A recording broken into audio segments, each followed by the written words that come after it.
Hey, difference makers, if you're ready to blow the roof of what you think you know about leadership, workplace culture, and building a team that thrives, even in the toughest times, you're in the right place. Today, I've got a powerhouse guest for you, Garry Ridge, Chairman Emeritus of the WD-40 Company, a true legend in the leadership world, and author of the game-changing book, Any Dumbass Can Do It. What a title. And yep, you heard that title right, because Garry's not here to sugarcoat leadership. He's here to show you how to create tribal culture where people feel safe, valued, and ready to innovate. We're talking about psychological safety. Hello, Amy Edmondson fans, raise your hand. Building trust, cross-cultural leadership, and yes, how to turn even the biggest mistakes into learning moments that fuel growth. If you've ever felt like you're not the one in charge, or the systems are too big to change, or it's just the way things are, Garry is here to smash those limiting beliefs wide open. And we're also diving into the hero's journey of leading through the COVID-19 pandemic, lessons from Fijian leadership, and how you, yes, you can build a culture of belonging no matter where you lead. So whether you're a CEO, a team leader, a teacher, a community builder, or just someone who wants to show up as a difference maker in this world, buckle up. This episode is a masterclass in leadership that you cannot afford to miss. And hey, if you love this conversation, do me a huge favor, share it with a friend, your team, your boss, whoever needs to hear it. And don't forget to follow the show, leave us a review, and tell the algorithm that this podcast is worth sharing with the world. All right, let's get into it. Here's my conversation with the one and only Garry Ridge. Hi, Garry. I'm so excited to have this conversation with you today about your book that just released. Welcome to A World of Difference podcast. Well, it's just a delight to be with you. Thank you for inviting me along. You're welcome. The title of your book is pretty provocative, I must say. Any Dumbass Can Do It. If you're watching on video on YouTube, you can see the title back there. I have a copy of it here in my hands. It's definitely the kind of title that grabs you. I would love to hear, just to start off with, what's the story behind such a bold title for your book? Well, thank you. Yes, Laurie. Well, remember, an ass is a donkey, right? So I could say any dumb donkey could do it, right? But the basis behind it was I believe that a lot of leaders and people feel that building cultures in organizations where people go to work every day, they make a contribution to something bigger than themselves, they learn something new and they're protected and set free by a compelling set of values and go home happy, they believe that it's a really daunting task to do that. My belief is that if you clearly understand the elements that need to be in place in an organization to do it, and you're brave enough to execute on that consistently, any dumbass can do it. So that's the basis. And the other side is, of course, yes, it does get people's attention. It does get people's attention. Yes. And I'd love to hear, because here on A World of Difference podcast, we have people that listen all over the world in over 100 countries. A lot of people have had multiple cultures that have formed them in their childhood as they've grown up, or are living in a different culture than maybe where their passport is. What are some of the cultures and places that have formed you as a person and as a leader? Well, of course, my homeland is Sydney, Australia. Well, it was Australia. My home city is Sydney. One great thing about, the Aussie culture is we have what you call the tall poppy syndrome. And so don't get too big for your boots. And I write about that in the book in a chapter where I talk about my mum. So, of course, the Australian culture is very much a get it done culture. And of course, because Australia is kind of far from everywhere, we're kind of that outgoing kind of group of people, so certainly. But other cultures, I've had the honor, privilege, and I'm so grateful that I've worked or visited 76 countries in my career. And it's one of the richest experiences I've ever had, because I really loved understanding the difference between cultures. There are direct cultures like the US, and then there were relationship building cultures like Latin America and Italy, and then there's really family-based cultures, which are cultures like China and some of the Asian countries. So I used to say, when I was traveling around and visiting these countries and visiting friends and business colleagues, you have to take one disc out and put a new disc in, because if you go to one culture and you think the next one is exactly the same, you'll probably trip up on yourself.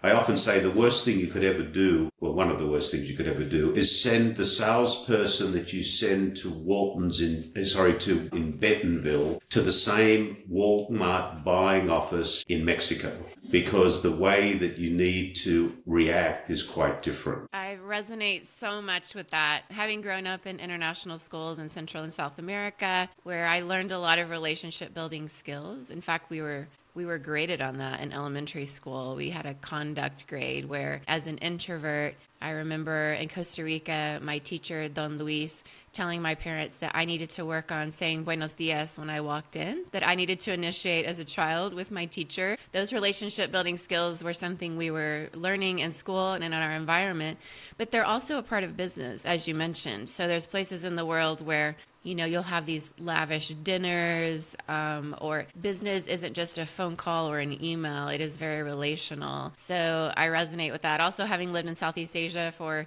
20 years of my career, it's very different the way things operate. And I love the disc analogy. I think that's a really great one. One of your key ideas is about creating a safe environment for, these learning moments that we have opportunities to have. And so some people might say, well, that sounds great in theory, but is it impractical in these very high pressure, rapidly changing environments of corporate settings nowadays? How would you respond to that? Well, every great decision comes from learning. Actually, there's nothing that's original other than probably Ugg the caveman. If we look at, and that's why we talk about the learning moment. In fact, the company that I worked for 35 years, 25 years as CEO, that product came from 39 learning moments. Back in 1953, the company was called Rocket Chemical Company. It was a fledgling little business down in San Diego. And there was a problem with condensation and corrosion in the umbilical cord of the Atlas space rocket. And the chemists got together and started to mix formulations. Formula 1 didn't work, 15 didn't work, 30 didn't work, 35 didn't work, and 39 didn't work. But 40 worked. And that's why it's called WD, water displacement 40th formula. And I think one of the things that we do have to be aware of in business is creating the fear to be able to say, I tried this and here's my outcome and it worked. Or I tried this, here's my outcome, and it didn't work. How do I learn from that experience? So again, everything we have is a result of some learning or enhancing through some experience. So I think anybody who doesn't really think that the power of learning is a very, very big superpower, they need to maybe think about it a little more. Well, actually, I learned that from your book. I did not know that WD-40 had been tried, 39 other times and they didn't work. And I think it's one of those great illustrations that we can continue because people can really relate to that it really is just keep trying. For those of us who work in the tech world, this is something we constantly talk about. But Amy Edmondson, and you quote her in the book, talks a lot about psychological safety. And you talked about psychological safety being something you were developing at the same time within the company culture. So what would you say to those leaders who argue that psychological safety, tribal culture, these are just buzzwords, but they're not really that relevant for us to spend that much time on? Well, I would say this. I believe there are two things critical in business success. The first one is, do we have a sound strategic plan? So, have we looked at the market that we want, or the service or the product that we have? Have we identified the true end market? All of these ingredients that go into the strategic plan. And then there's the execution of the strategic plan. Now, Gallup tells us that about 70% of people who go to work every day are either disengaged or actively disengaged. So would that tell me that we are getting the benefit from the collective efforts of the people in the organization? No. So if only 30% of people are enthusiastically and passionately executing against a strategic plan that's, say, been marked up at 70 out of 100, 30 times 70 is a number. But what happens if the will of the people, which is what I call it, is at 80%? 80% of people who go to work every day are passionately executing against a clearly defined purpose, making a difference to something bigger than themselves, feeling like they belong, knowing they matter, and able to make choices, and having a low level of fear because learning is so important, and that the people that lead them are coaching them, not managing them. 80 times 70 is a much bigger number. So I think that anyone who says that building a strong, passionate culture is not an advantage gets it wrong. Now, Laurie, we proved it. Over 25 years, we took the blue and yellow can with a little red top to 176 countries around the world. And we took our market cap from $300 million to $3.5 billion while 6 or 7xing our revenue. And we did it because we had a reasonable strategic plan. But the true superpower of the organization was 98% of our people said they loved to work at the company, and we had a 93% employee engagement. So we had a very high will of the people. It's truly incredible. As somebody who works in a Silicon Valley tech company that's global, engagement is something that those of us in talent development and CEOs, CHROs are constantly trying to figure out. And the world of work is changing. So, I and you and many others experienced a lot of our work life, which was 5 days in an office, and not even just in roles where you're in manufacturing, but, these sort of corporate roles. But then, things started to shift even prior to the pandemic, where suddenly there were these questions and a lot of social research around productivity,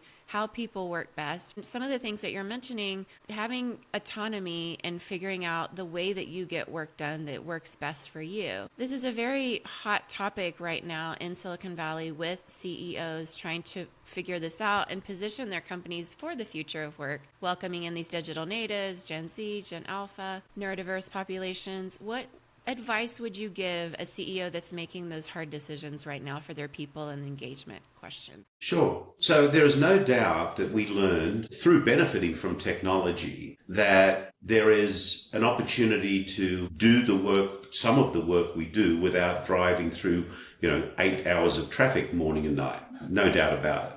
But I don't think it's an either or. I think it's a both and here's why. One of the key drivers of innovation is connection. And I think that during COVID, when we were forced to go somewhat virtual, organizations that made finite decisions saying we're going to always be virtual probably jumped out in front too far. And I'm seeing now that organizations that have a balance, that they are bringing people together so that people can have micro conflict, because I think micro conflict is important. The micro conflict like around the water cooler, but also bringing people together to do meaningful work. And I think that, the leaders that work this out, Laurie's running out the door in the morning. She gives her husband, wife, or significant other a high five and says, I am so excited to go to fill in the blank today because we are going to work on fill in the blank. Now, I said so excited.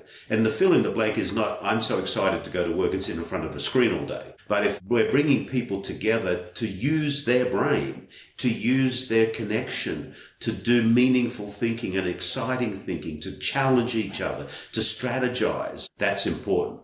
The other thing as a leader, I think I want to see people in action. I'm fortunate. My daughter, who lives in Australia, is a dance teacher. And she said to me one day, Dad, before we would ever put anyone on Broadway, we would have them dance off Broadway so we could see what steps we needed to coach them on. And I think that's really important too. I know as I went through my career, given the opportunities to present in front of a board of directors, give a presentation to a wide bunch of people, whatever that is, was very beneficial in honing skills. And then I could see who those people were. So I think overall, we need to get that balance. It's not an either or. It's a both and. Finally, I might say that the other thing that's important, I have the honor and privilege of serving on the board of a very nice company out in Cincinnati called Gorilla Glue. And Gorilla Glue have about 600 people on their factory floor making very fine products every day.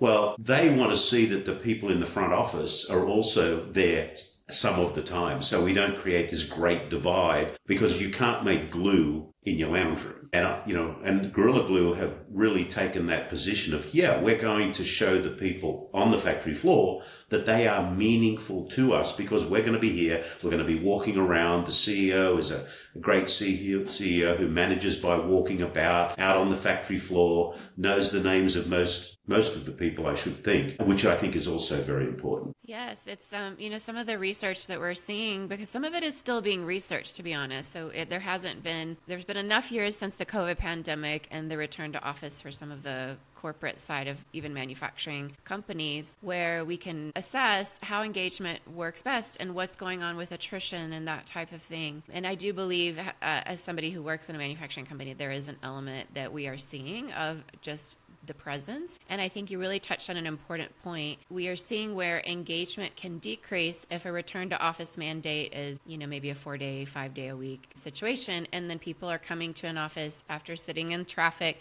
and then they're on Zoom calls all day long, but they're not really seeing the benefit of being together. So I think some of the easy parts of the decision are a return to office mandate. The hard parts are explaining the why behind it, being clear on that, and then doing the hard work of arranging situations where people are getting their brains together. Absolutely. Absolutely. So true. So true. Yeah. So you have said before that, when people go home happy, they build better families and communities. You talked about that a little bit just now when people are walking out the door and high-fiving their spouse. How would you see the ripple effects of workplace culture showing up beyond the office? And why is that important in our society today? Well, could you imagine, you're sitting at home of an evening and you go home and you've got, your young family or your teenage family around you. And dad or mum are just griping about how much they hate their job. Is that going to in any way motivate those people around the table to want to go and do whatever you do? No, it's not. So I think that, if people are going home and saying, hey, this is the work that I do, I really enjoy it,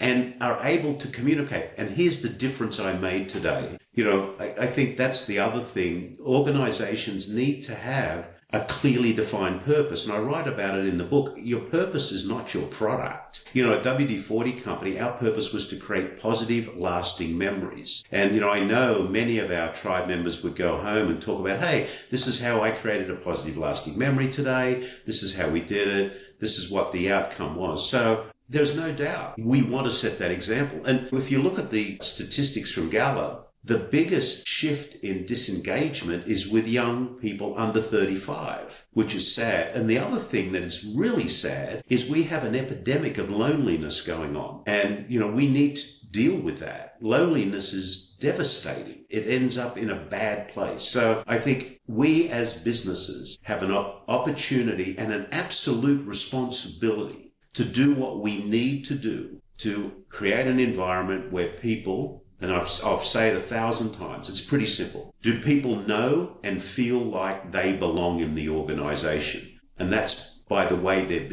being treated by the people in the leadership. Do they know they matter and that their work makes a difference? Are they able to make choices because there's a hierarchical set of values in the organization that everybody lives by? And those values are used to make decisions to the point that anyone in the organization, in any place in the world, at any level, can make any decision they need to make without quacking up the hierarchy. And then have we reduced fear by having learning moments, not mistakes? And then finally, very importantly, is the leader acting as a coach, not a manager.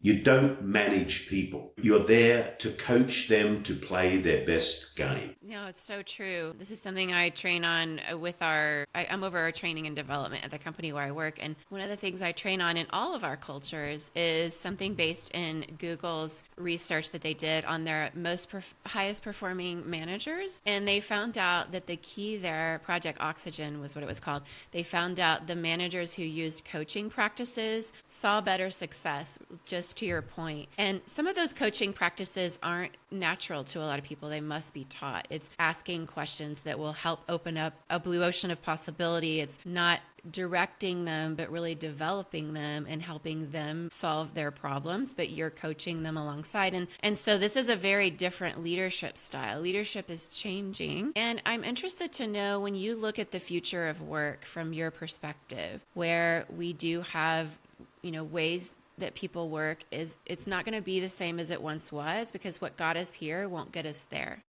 Great title of a book. That's true. Thank you. Marshall Goldsmith. Yes, I will check that one out. And so, there's a lot being questioned about this. There's no shortage of ink spilled on it. No one really knows exactly how it will go with AI entering to the picture. But I would love to hear from your perspective, if a CEO is trying to position their workforce strategy, their talent development strategy right now, what are some things they should be thinking of to keep that engagement, to, cultivate that culture of psychological safety, and to position their company for the future of what's happening in work? So, I come back to the point of whether we were in the 1900s, the 1950s, the 2000s, or the 2025s, the heart is still the same. And what we need to do is continue to think about counting people's hearts, not their heads. And people always want to feel like they belong. AI may come and go. It won't go, of course. It'll come and it'll enhance where it can. But at the end of the day, it's us as leaders really treating people the way that we should treat them, which is being there to help them be the best they can. I think some of the simple things we can do is be very deliberate.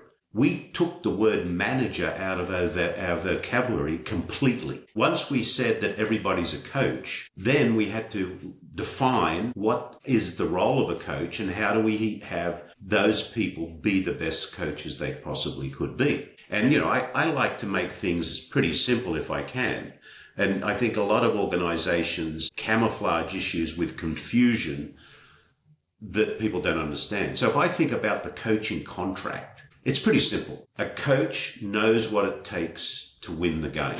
A coach is brave, not protecting their own comfort zone at the expense of other people's development. They know how to win. A great coach never runs on the field to kick the ball. The offset of that in most leadership styles is micromanagement. A lot of people want to be a micromanager. They spend a lot of time on the sideline observing the play with one objective only. That's to help the person they have the privilege to lead be a better player. They add value with feedback. They never ever go to the podium to pick up the prize. And they spend a lot of time in the stinky locker room. And the stinky locker room is that place where business really happens, instead of thinking there's some sort of corporate royalty that has a privilege that they don't necessarily have. So going back to your question, is my advice or my learning from my experiences to leaders is engage with your people like human beings. Treat them as you would like to be treated. There's a great book written by Robert Fulghum that's entitled Everything We Need to Know We Learn in Kindergarten.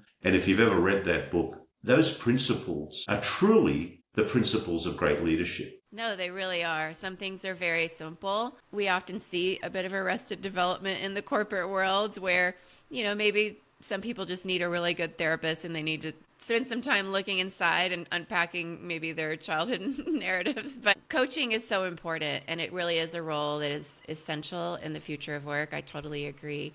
In your work as a culture coach, right? One of the, I guess something to unpack here is one of the misconceptions leaders might have is when they're first starting out to build a people-centered culture is maybe making the mistake that we just mentioned of assuming that what happened in the past is going to be exactly how it will be in the future. How do you help people shift their mindset to this very people-centered nature of how culture should be so that they can be future-proofed as an organization? I think what I've learned over time, Laurie, is most leaders, most people don't get up every day with a clear objective of treating people badly as a leader. And what I've found is that awareness of their leadership behavior is so important. So, I currently coach 8 or so CEOs or C-level executives.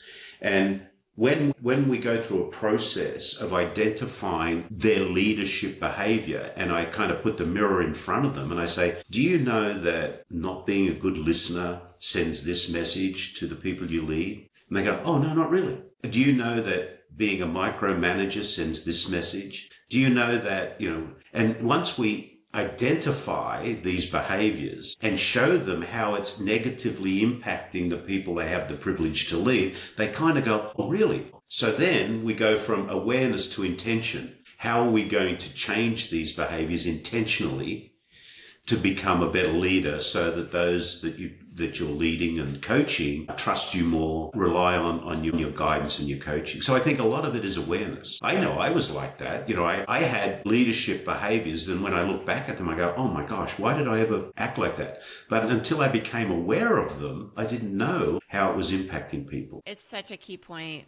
One of the fundamental four, we call it in the key leadership program I've developed at our company, is self-awareness. And when I first brought it up, it was, for some people, a complete unknown. I think most of us have a higher estimation of ourselves and how we show up as leaders. And if we don't have conversations around the power dynamics, we might be tempted to take an approach of just asking our direct reports, well, how do I show up? But if they don't feel psychologically safe to push back or disagree with us because we haven't cultivated that, we're not going to get accurate answers. So self-awareness is absolutely crucial. How we show up as leaders really matters. How have you seen this develop for some of the leaders that you've coached? Well, it makes an absolute difference. Once in the coaching work that I do, after identifying and we change behaviors, I go back about 6 months later and I talk to the stakeholders. And in all circumstances, they've said, we've seen the change. And the team has become more united. Trust is built.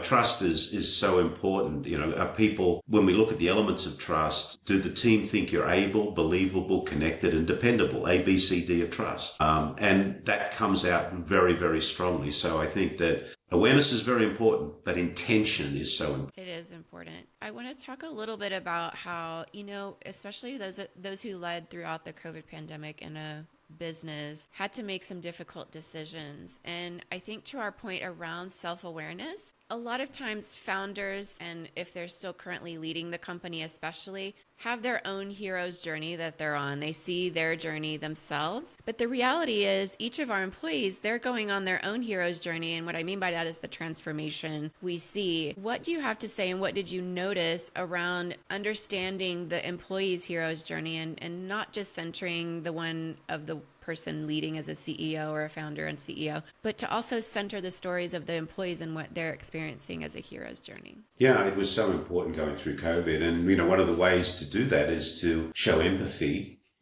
with the employee. In so many cases, and it's sad, ego eats empathy instead of empathy eating ego.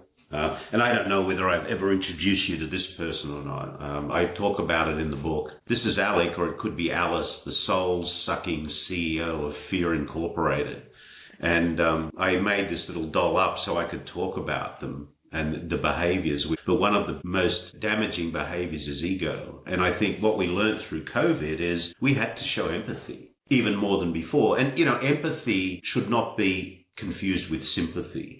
Sympathy is, I'm sorry you feel that way. Empathy is, I'm going to feel what you're feeling. So I know as we went through COVID at the company and, it was in my last years as leading the company, an amazing learning journey. And in fact, I wrote another book called The Unexpected Learning Moment, which was leading the company through COVID. We really had to turn up the volume on showing empathy and understanding to the people that were in the organization because they were going through their own hero's journeys. It was very interesting, We went into COVID with very, very high employee engagement, 93%. And we'd had that level for many years. And we treasured that. 98% of the people said they loved to tell people they worked at the company. In January of 2021, if you remember back, and most of us don't want to, COVID was still uncertain. We hadn't had a vaccine. We were kind of nearly a year into this. We're getting exhausted. We're getting frustrated. People are escaping toxic organizations. So I said to the team, my leadership team, I said, we need to check to see if we've drained our cultural equity. So we went out and we did a check-in survey. And the numbers came back and they were all pretty much where they were in the March that we'd taken it just before COVID started. And there was one number that went up, and it was the answer to the question, I am excited about my place in the company's future. And it came back at 97% of our people globally said that they felt safe, confident in it. And I thought, this number is wrong. It cannot be right. Who's not in the same season that we're in right now? So we went and checked the data, and it was right. And then my curious self said, I got to find out why they're saying that. And it was probably one of the most rewarding pieces of feedback that we ever got. Clearly, our people came back and said, I feel safe. if I need to be anywhere else right now, I need to be here, because we are living our tribal promise of a group of people that come together to protect and feed each other. And it was like, wow, now we've really tested how rigorous and how strong our culture is, because we had helped them through their hero's journey. And I thought that was so powerful. Oh, it's so powerful. It makes me tear up a little bit because I have worked in a toxic work environment where psychological safety was the opposite of what was being cultivated. And if anybody has ever had a situation like that, you know how beautiful it is to be treated as a human. And when we look at the cultures of the world, that's something common to all humanity. You spent time in Fiji and you've spoken about some of the lessons you learned from the Fijian leaders.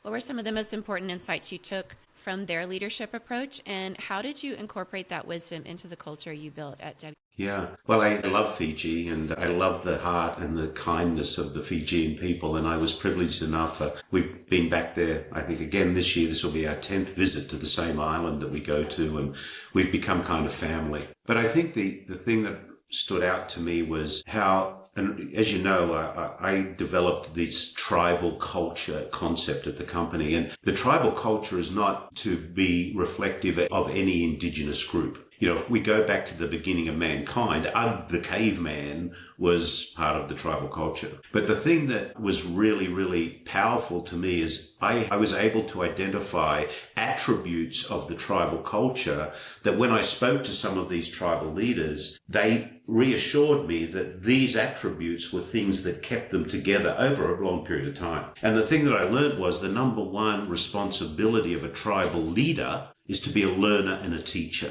And I remember speaking to some of the tribe leaders in Fiji, and they said, you know, if I as the tribal leader didn't teach this tribe member to be proficient at fishing, then we wouldn't have food and the tribe would die. And we had to teach this tribal leader to be proficient at building a bure, otherwise we'd have nowhere to sleep. So, and we had to be focused on the future.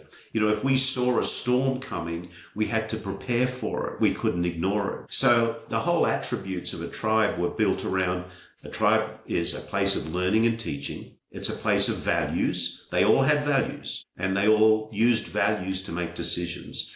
They had future focus. They respected specialized skills in the organization. They respected the fact that we were warriors. We were there to protect and feed each other, right? That's where that came from. And then they said, and we need to celebrate. And if you've ever been to Fiji, they love to celebrate. There's always a guitar and someone singing and the happiness of the world. So when I was at the company, I was able to talk about these things to our people and say, this is why it's important. Are you being the true learner and teacher you should be? Are we respecting all these things? So that was a tribal cultural attribute, was something that was really important to me. It's beautiful. I loved reading that part of the book. It's, to me, a leader who can observe other ways of leading and bring in even the different leadership styles of different cultures and incorporate that. Take what works well in your organization and maybe put the other lessons on the side because you don't know at what point you might need also those as the future develops. I think those are some of the best leaders we have in leading our large organizations around the world today.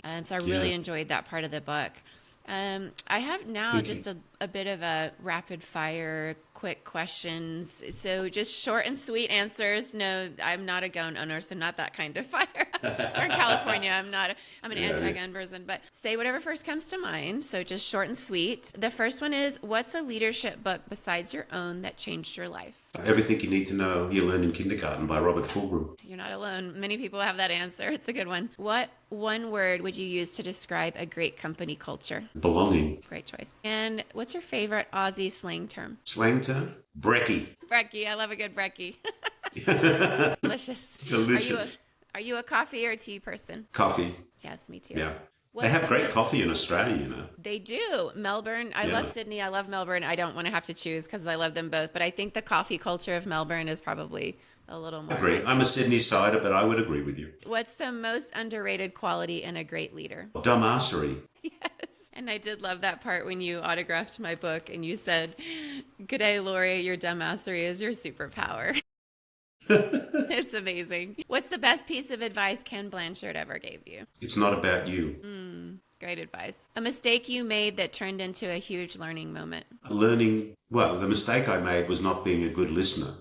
The result of that is I turned into a really good listener, and that was the great learning moment. Amazing. Listening is absolutely key. We know communication is huge for all global business, particularly. But the foundational course I have in the key leadership program I developed at the company where I work is called Listen to Understand. People come in thinking it's very easy, and I myself have trained on it so many times, and I still am working on it. It's not easy, but it is a superpower if you can ever master listening to understand. I often say that great CEOs have bleeding tongue syndrome. That's a good way to put it. And I'm going to tell you, there are many times I've sat in meetings like this, biting my tongue, reminding myself to shut up. Wow, it's such good advice. I'm so glad you're coaching CEOs. What is one thing you do every day to stay grounded? Easy. I have a little list here on my notepad. This is my trusty notebook, and you'll see that there's a little placard on there, and it says, "Am I being the person I want to be right now?" And then it says, "Who is that person?" And it says, and I read this more than one time a day. And it says, I want to be grateful, caring, empathetic, reasonable, a listener, fact-based. I want to have a balanced opinion. I want to be curious. I want to be a learner. And I want to throw sunshine, not a shadow. And I have to remind myself of that so often. And the reason I do, Laurie, is we have no right to take our leftovers to anybody. And, we've all been in situations, in meetings, in conversations or whatever, and we've ended that meeting and we're kind of drained. We've left some of ourselves on the table. But then we're going to another interaction, which is equally as important to that person or that group of people we're going to. But a lot of us take our leftovers. So nobody deserves our leftovers. So at the company, this was with me most of the time when I was anywhere, and I'd come out of one thing and I'd be going to another, and I'd center myself. I'd look at this. Okay, Garry, this is who you need to be your best person. Center yourself, fill up your plate, because you have no right to take your leftovers to wherever you're going now. And it's a discipline, because, we're just these humble human beings bumbling our way down this pathway of life, and all of these external things pull us off our path. So we have to get back on. So now I've just broke your rule and I gave you a long answer to a short question. I'm sorry. No need to apologize. That actually was so convicting for me because I needed to hear that. So I feel like you just kind of gave me a little mini sermon there, but it's true. And I think having that discipline of reading that wherever you go is so powerful, because the world wants to shape us into something very different as leaders. We have to be very proactive about putting our values in front of us and saying, this person, this is their one interaction with me, and maybe this is their one opportunity to have voice of employee to somebody with power in the organization. And it is so important. So that was well worth it. Thank you for that. What's bringing you joy right now? Living my purpose right now. I was given some great guidance by Marshall Goldsmith, who's a dear friend of mine, when I was refiring from 40, and he said, "Do not float into a void, Garry. You now have to pay it forward." So my purpose now is I help leaders build cultures of belonging where love, forgiveness and learning inspire a happier, more connected world. I think I've just done my 25-year apprenticeship in leadership. I need to put it to work because we need to make the world a better place. So that's what's giving me joy right now. That's amazing. What's one message you hope every listener will take away from this episode? Life's a gift. Don't send it back unwrapped. That is so good. So good. Your insight has been so helpful. Thank you once again for writing this book. Everybody get out there and buy Any Dumbass Can Do It, because any dumbass can do it. And you have really shown us today, donkeys or humans or whatever. Thank you so much for your insights, for your wisdom, for pouring back into CEOs. It's so important right now. We really need coaches out there being human-centered as we lead toward the future of work.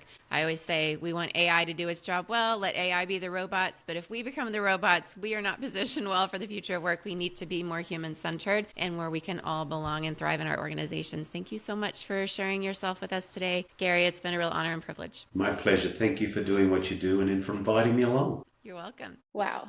Can you feel that? That fire, that energy, that kick in the pants to stop waiting for permission and start building a culture that actually works for your people. Garry Ridge just dropped truth bombs on leadership, psychological safety, growth mindset, and why every dumbass, including you and me, donkeys, as he referred to us, has what it takes to lead with courage, humility, and with heart. Here's the deal. If you're ready to create a workplace where people go home happy, build better families, and make the world a better place, it starts with you. You don't have to wait for some fancy title. You don't have to wait for someone else to change things. You can be the spark that ignites a movement. So here's what I want you to do next. Share this episode right now. Text it to a friend, post it on LinkedIn, blast it to your team, rate and review the podcast. It just takes 2 minutes, that it tells Apple, Spotify, and all the algorithms out there that this show really matters. And hit follow, because we've got more incredible conversations coming your way, and I do not want you to miss a single one. This is how we build a world of difference. One person, one team, one culture at a time. Thanks for being here, and I'll see you next time.